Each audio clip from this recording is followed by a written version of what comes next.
To join Ryan on the Late Late. And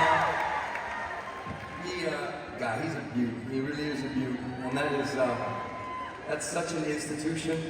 It's funny, you guys, when I got in, I went through customs, and the guy said, "What are you doing?" And I said, "I'm going to do some shows. I'm going to do the Late Late Show." And he said to me, "Oh yeah?" And I said, "Yeah." I said, and he was real sweet guy. And I said, "What do you think of the Late Late Show?" And he got real serious. And he said, "It's an institution."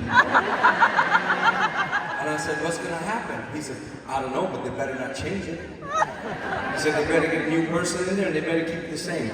And last night, I was on that show and I was talking about heroes, you know? I was talking about, and we all have them. Every single one of us. I don't care what you do. I don't care if you're a plumber or you're a teacher. Somebody who inspired you. Somebody who inspired you. We all stand on the shoulders of people that we idolize. And for me, it was people like Bobby Darin and Louis Armstrong and Ella Fitzgerald and Sarah Vaughan and the Mills Brothers and the Ink Spots. It was people, Bobby, I love Bobby, I love Dean. I really did. One of my big heroes was Elvis, and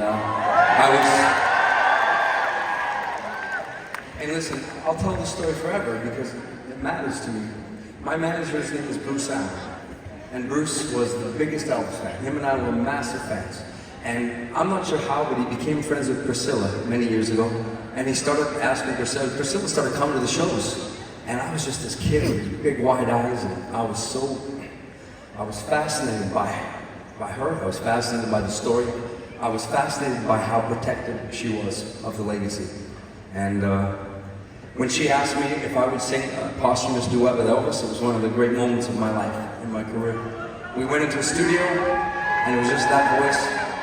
And we did it with the London Symphony Orchestra, and still to this day, I think it's one of the greatest privileges I've ever had.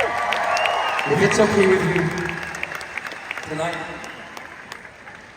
in a year or a few years where we're having a renaissance of a man who deserves to have a renaissance, I'd very much like to pay tribute by singing a little bit of the duet that we had.